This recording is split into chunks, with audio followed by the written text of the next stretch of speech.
എല്ലാ പ്രിയപ്പെട്ടവർക്കും ക്രിസ്തുയേശുവിൻ്റെ നിസ്തുലനാമത്തിൽ സ്നേഹവന്ദനം. ഇന്നത്തെ നമ്മുടെ ധ്യാനത്തിനായി വിശുദ്ധ മത്തായി എഴുതിയ സുവിശേഷം 11-ാം അധ്യായത്തിൻ്റെ 16 മുതൽ 19 വരെയുള്ള വാക്യങ്ങളാണ്.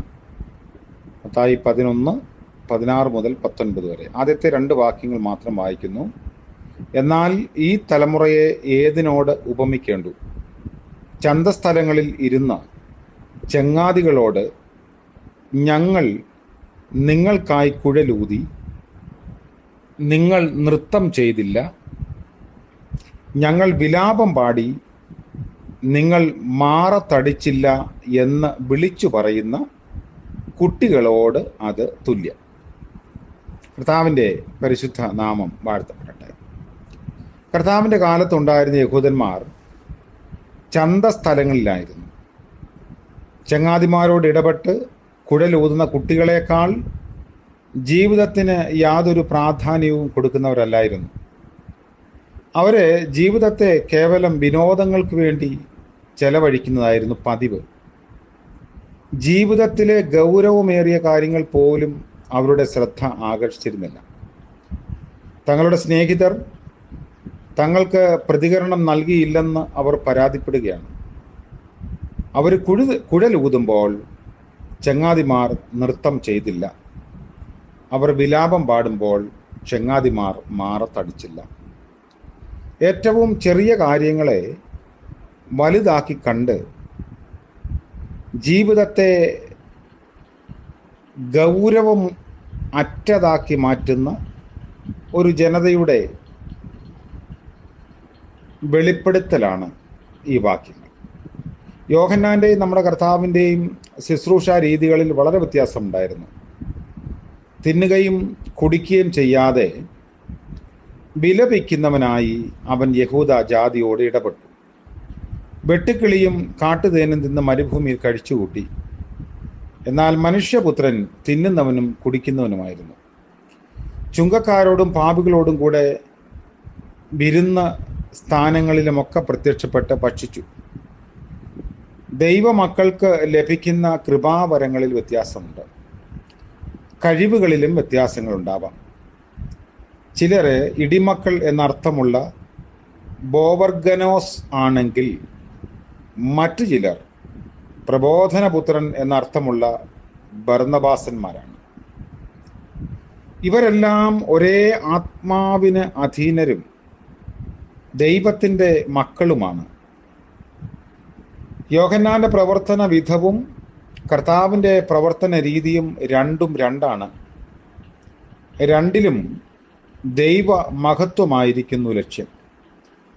ഇവിടെ കാണാൻ കഴിയുന്ന ഒരു പ്രത്യേകത, മനുഷ്യർ സത്യത്തിന് ചെവി കൊടുപ്പാൻ താല്പര്യപ്പെടുന്നില്ല എന്നുള്ളതാണ്. സന്ദർഭത്തിന് അനുസരണമായി ഓരോ വ്യക്തിയെക്കുറിച്ച് തിരിച്ചും മറിച്ചും പറയാൻ ലോകം മടിച്ചിട്ടില്ല. യേശു സാധാരണക്കാരുമായി ഇടകലർന്നത് യഹൂദന്മാർക്ക് പ്രതിഷേധം ഉളവാക്കി. എന്നാൽ യേശുവിൽ അത് പുതുജീവൻ കണ്ടെത്താൻ താല്പര്യപ്പെടേണ്ടതായിരുന്നു. 18-ാം വാക്യത്തിൽ യോഹന്നാൻ ആദ്യം വന്നു. അവൻ അവരോടുകൂടെ തിന്നുകയോ കുടിക്കുകയോ ചെയ്യാതെ അവരെ മാനസാന്തരത്തിലേക്ക് വിളിച്ചു. അവരത് നിഷേധിച്ചു. അവരുടെ കുഴൽനാദത്തിന് അനുസരണമായി അവർ നൃത്തം ചെയ്യണമെന്ന് അവർ ആഗ്രഹിച്ചു. അവന് അതിന് വഴിപ്പെടാത്തതിനാൽ അവന് ഭൂതമുണ്ടെന്ന് അവർ കുറ്റം പറഞ്ഞു. 19-ാം വാക്യത്തിൽ യേശു തിന്നുന്നവനും കുടിക്കുന്നവനുമായിരുന്നു. അവരുടെ മാറത്തടിക്ക് അനുസരണമായി അവൻ വിലാപം പാടണമെന്ന് അവർ ആഗ്രഹിച്ചു. യേശു അങ്ങനെ ചെയ്തില്ല. അതിനാൽ അവനെ തിന്നിയും കുടിയനുമായി മനുഷ്യൻ എന്ന് കുറ്റം ചുമത്തി. ചുങ്കക്കാരുടെയും പാപികളുടെയും സ്നേഹിതനെന്ന് അധിക്ഷേപിച്ചു. അതായത് പരസ്യ പാപികളുടെ സ്നേഹിതനാക്കി കർത്താവിനെ മുദ്രകുത്തി. ഇത് കർത്താവിൻ്റെ കാലം മുതൽ ഇന്നുവരെയും നിലനിൽക്കുന്ന ഒരു യാഥാർത്ഥ്യമാണ്. തങ്ങളുടെ ഇംഗിതത്തിനനുസരിച്ചും താല്പര്യത്തിനനുസൃതമായും വഴങ്ങിക്കൊടുക്കുന്നില്ലെങ്കിൽ ഏത് വിധേനയും കുറ്റാരോപിതനാക്കാൻ, ഏതെങ്കിലും തരത്തിൽ അങ്ങനെയുള്ളവരെ സ്ഥാനങ്ങളിൽ നിന്ന് മാറ്റാൻ പരിശ്രമിക്കുന്ന ഒരു ഗൂഢമായിട്ടുള്ള വ്യഗ്രത അന്നും ഇന്നുമുണ്ട്. കർത്താവിൻ്റെ ക്രൂശീകരണത്തിലേക്ക് നയിച്ച പ്രധാന ഘടകങ്ങളിൽ ഒന്നാണ് ചുങ്കക്കാരുടെയും പാപികളുടെയും സ്നേഹിതൻ. അവൻ തീനിയും കുടിയനുമായിരുന്നു. വളരെ ആഴമായ വിമർശനങ്ങൾ വന്യമായി കർത്താവിനെതിരെ ഉയർത്തിയത് ഇങ്ങനെയൊക്കെ തന്നെയാണ്. യോഹന്നാൻ സ്നാപകൻ തിന്നുകയും കുടിക്കുകയൊക്കെ തിന്നാതെയും കുടിക്കാതെ ഇരുന്നു. എങ്കിലും അധികാരത്തിൻ്റെ നേരെ വിരൽ ചൂണ്ടുമ്പോൾ തലയറ്റുപോയവനായി ചരിത്രത്തിൽ ഇടം പിടിക്കുന്നു. കർത്താവ് തിന്നുന്നവനും കുടിക്കുന്നവനുമായി ചിത്രീകരിക്കപ്പെടുകയും ചുങ്കക്കാരുടെയും പാപികളുടെയും സ്നേഹിതനായി മുദ്ര കുത്തപ്പെടുകയും ചെയ്തിട്ടും ക്രൂശീകരണത്തിന് വഴിയൊരുക്കി. സത്യത്തെയും നീതിയെയും മറിച്ചു കളയാൻ കാലാകാലങ്ങളിൽ സമാനതകളില്ലാത്ത കൂട്ടുകെട്ടുകൾ അധികാര ശ്രേണിയിലുണ്ട് എന്നതൊരു വാസ്തവമാണ്. നമ്മൾ ജീവിക്കുന്ന ഈ കാലഘട്ടത്തിലും അതിന് വലിയ മാറ്റമില്ല. രൂപങ്ങളിൽ മാത്രമേ ഒരു വ്യതിയാനം സംഭവിച്ചിട്ടുള്ളൂ. എന്നാൽ നമുക്ക് ലഭിച്ചിരിക്കുന്ന ക്രിസ്തീയ വിശ്വാസത്തിലും നിലപാടിലും ഉറച്ചു നിൽക്കാൻ നമുക്ക് സാധിക്കണം. സാഹചര്യങ്ങളുടെ ഇരയായി തീരാതിരിക്കാൻ കർത്താവിലുള്ള വിശ്വാസത്തിൽ നമുക്ക് മുറുകെ പിടിക്കാം. ദൈവം നമ്മളെ അനുഗ്രഹിക്കും. പ്രാർത്ഥിക്കാം. കരുണ നിറഞ്ഞ വാഴ്ത്തപ്പെട്ട ഞങ്ങളുടെ കർത്താവേ, പുതിയ ദിവസത്തിൻ്റെ പ്രഭാതം ദാനമായി നൽകിയല്ലോ.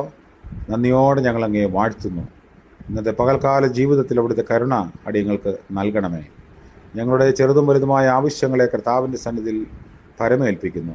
വ്യത്യസ്തമായ ആഗ്രഹങ്ങളോടും ആവശ്യങ്ങളോടും കൂടി അങ്ങയുടെ സന്നിധിയിൽ തലകളെ വണക്കുന്ന എല്ലാവരെയും അനുഗ്രഹിക്കണമേ. കൃപ കൂടെ ഇരിക്കണം. യേശു മിശിഹയുടെ നാമത്തിൽ തന്നെ ആമേൻ. സകല ബുദ്ധിയെയും കവിയും ദൈവത്തിൻ്റെ അളവറ്റ കൃപയും അനുഗ്രഹവും നാം എല്ലാവരോടും കൂടെ ഇന്നും എന്നേക്കും ഉണ്ടായിരിക്കുമാറാകട്ടെ. ആമേൻ.